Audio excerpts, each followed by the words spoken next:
Hai teman-teman, how are you? I hope you are always fine and ready to continue the lesson again. Nah teman-teman, kita sekarang sudah sampai pada video ke-73. Pada video ke-73 kali ini, kita akan membicarakan tentang bentuk pengandaian, conditional form, atau if clause. Jadi di sekolah itu biasanya lebih keren disebut conditional form atau if clause. Nah, padahal itu sebetulnya namanya bentuk pengandaian. Jadi kita akan mengandai-andaikan, ya tentu saja. Ya. Nah, bentuk pengandaian ini nanti kita akan pelajari ada 4 teman-teman. Ya. Nah, 4 ini sebetulnya yang utama cuma 3. Jadi kita mengandaikan yang akan datang, mengandaikan sesuatu yang biasanya terjadi, mengandaikan yang terjadi waktu lampau, dan mengatakan apa adanya, yaitu yang secara alami pasti terjadi demikian. Jadi kalau ada 4, itu yang utama cuma 3 teman-teman ya. Nah, dengan 4 ini, kalau ada orang mengatakan tenses itu ada 20, nah yang dimaksud ini teman-teman, tenses yang murni itu cuma 16, ditambah dengan yang 4 ini jadilah 20. Padahal enggak, itu pengandaian ini tidak termasuk tenses. Tapi menggunakan tenses, loh ya pasti dong. Ya, setiap kata yang kita ucapkan itu pasti menggunakan tenses, teman-teman. Ya, nah seperti biasa teman-teman, semoga Yongking English School ini akan membuat teman-teman berpikir apa yang belum pernah dipikirkan sebelumnya. Untuk itu jangan lupa untuk selalu subscribe, aktifkan lonceng, like, share ke teman-teman yang lain jika dirasa perlu, dan bisa memberi masukan kembali ke saya di bagian komen. Oke, my friends, please get ready. We will talk about conditional form. Video ke-73, yaitu kita akan bicara tentang ini, conditional sentence atau conditional form, bentuk ya. Sentence ini kalimat, conditional ini sebetulnya artinya itu condition itu kan syarat ya. Nah, jadi kita sering mengartikan kalimat pengandaian atau bentuk pengandaian atau kalimat bersyarat. Oh, kenapa bersyarat? Karena ada syaratnya. Ya. Nah, ini kita lihat pemakaian yang berikutnya ini.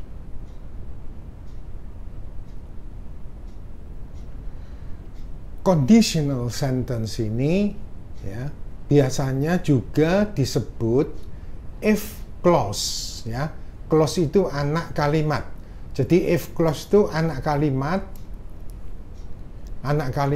yang memakai if ya.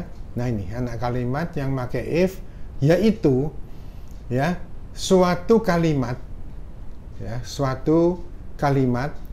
yang selalu terdiri dari 2 kalimat. Oh, jadi tidak mungkin satu, tidak mungkin, pasti ada 2 kalimat teman-teman ya. Jadi kalau ada orang bilang if clause, ya ini loh conditional sentence atau conditional form ini ya. Nah, kita lihat. 1. Kalimat yang pertama ya, selalu memakai kata if. Ya, if itu artinya kalau atau seandainya.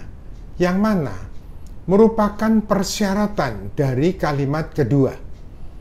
Ya, kan ada 2 kalimat ya. Jadi yang pertama ini yang memakai if itu merupakan persyaratan dari kalimat yang kedua dan berfungsi sebagai anak kalimat. Namanya anak kalimat tentunya tidak bisa berdiri sendiri. Oh, jadi anak kalimat itu ciri-cirinya selalu memakai kata penghubung, teman-teman ya. Jadi misalkan because you often lie me, if I have time. Jadi kalau ada if, ada because, ada although, ada kata penghubung, itu pasti anak kalimat. Dia pasti tidak bisa berdiri sendiri ya. Nah, ini kita lihat kalimat yang kedua sekarang ya. Nah, kalimat yang kedua yang tidak memakai kata if ya, yang tidak memakai kata if merupakan akibat dari kalimat yang pertama. Kan jadi 2 ya, yang if itu yang pertama, nah yang kedua ini merupakan akibat dari kalimat yang pertama dan berfungsi sebagai induk kalimat. Ya, induk kalimat itu main clause. Ya, main clause. Nah, ini kalimat utama ini bisa berdiri sendiri. Jadi namanya induk kalimat tentunya bisa berdiri sendiri.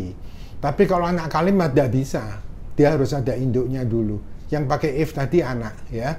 Nah ini kita lihat. Sebelum mempelajari kalimat pengandaian ini lebih lanjut, ya.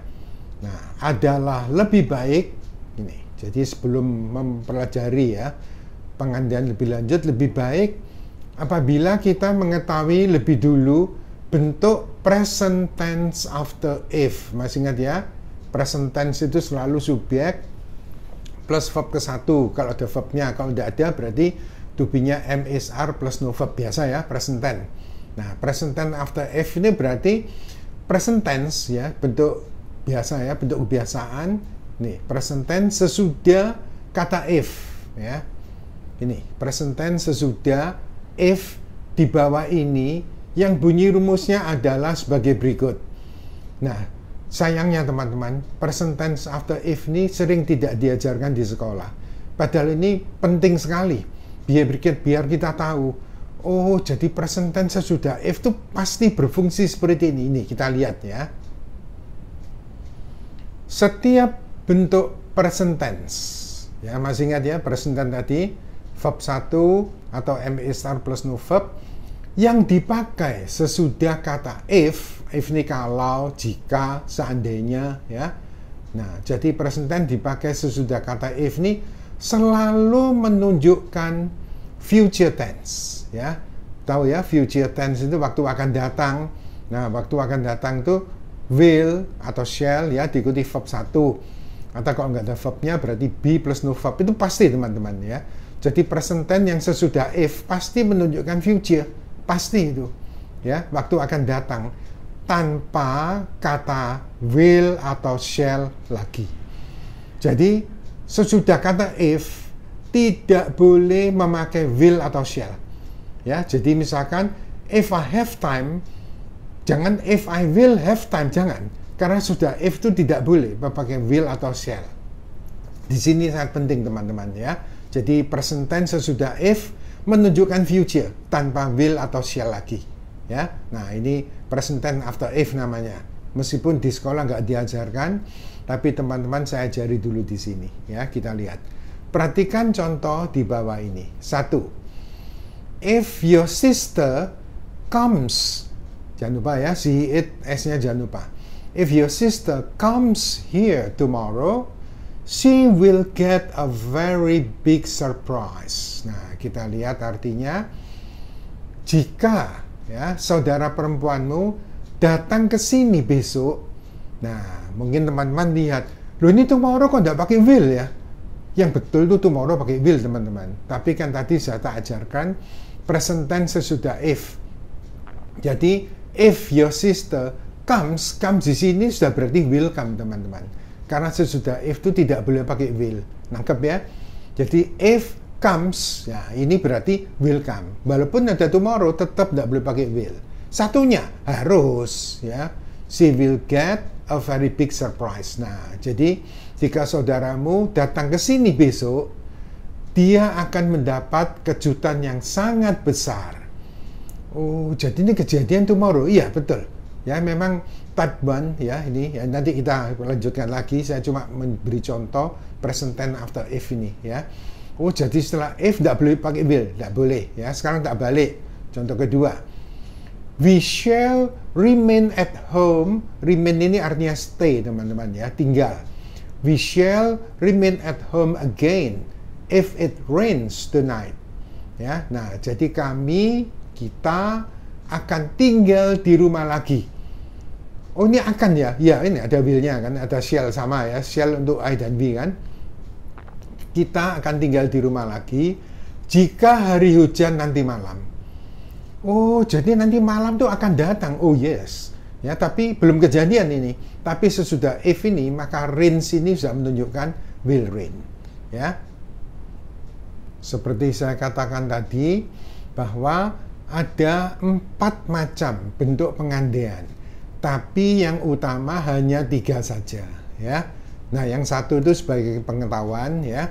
Nah, kita mulai yang ke-1 ini kita sebut type 1. Type 1 ini nama lainnya adalah future possible. Kalau kita artikan kan gampang ya, possible ini mungkin, future itu akan datang. Jadi ini future possible ini kemungkinan akan datang. Ya, namanya akan datang itu kan semua pasti kemungkinan ya teman-teman ya. Nah, kita lihat ini. Digunakan untuk mengandaikan sesuatu yang masih akan terjadi pada waktu yang akan datang. Nah, jadi kita mengandaikan yang akan datang. Nah, namanya yang akan datang itu tidak ada yang pasti teman-teman. Maybe yes, maybe no gitu kan ya. Nah, jadi masih merupakan kemungkinan saja. Mungkin hal tersebut terjadi dan mungkin juga hal tersebut tidak terjadi ya. Nah, namanya akan datang kan mungkin terjadi, mungkin tidak gitu kan ya. Nah, kita lihat rumusnya. 1. Kalimat pertama yaitu yang memakai kata if ya dalam bentuk simple present tense. Masih ingat ya? Simple present tense itu subjek plus verb 1. Jangan lupa si it nambah ses kalau ada verbnya. Kalau nggak ada berarti to be ya. Am is are plus no verb. Ya, selalu boxing itu selalu teman-teman ya, ada verb atau nggak ada verb gitu. Nah, terus kita lihat yang kedua. Kalimat yang kedua yang merupakan akibat dalam bentuk simple present future tense.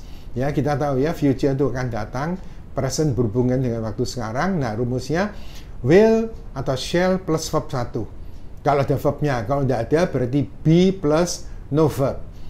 Wih, ini kalau tenses tidak bisa. Oh iya teman-teman, tenses itu selalu dipakai terus kok. Belajar apapun selalu pakai tenses. Ya, makanya orang bilang pengandaian ini bagian dari tenses. Ya, tapi tensesnya cuma 16, yang 4 itu adalah pengandaian. Ya, kita lihat contohnya. Nah, kita lihat contoh yang ke-1.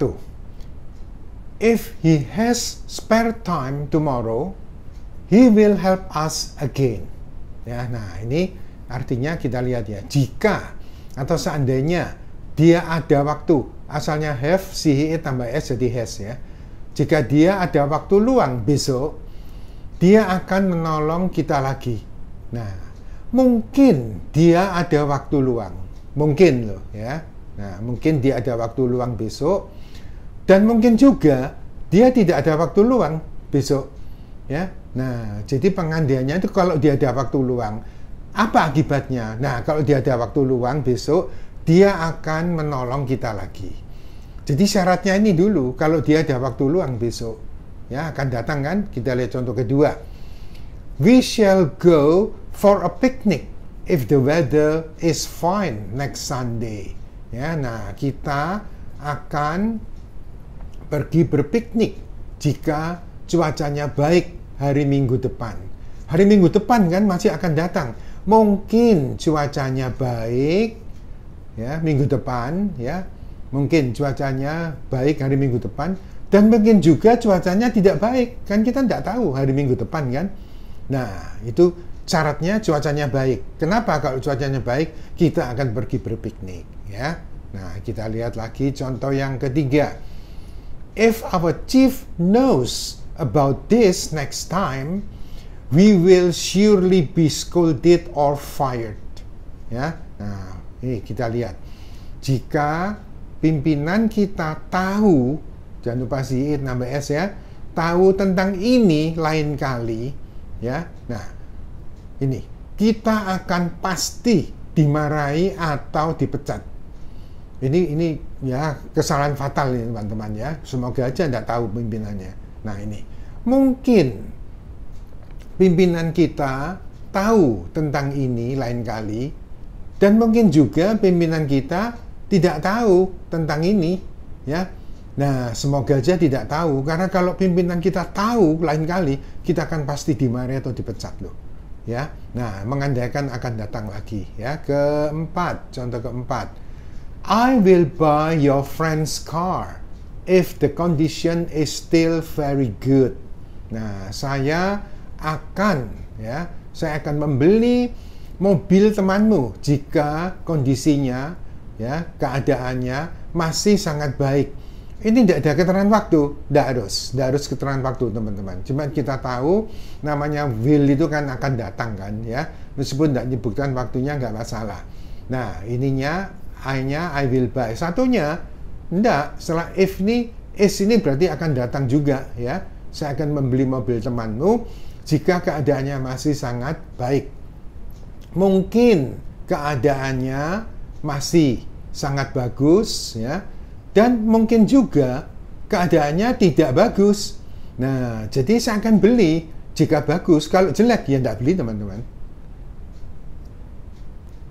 Nah, ini ada wise word sedikit, kata bijak, kata mutiara, yang berhubungan dengan pengandaian type 1 ini. Ya, type 1 future possible tadi, teman-teman. Ya.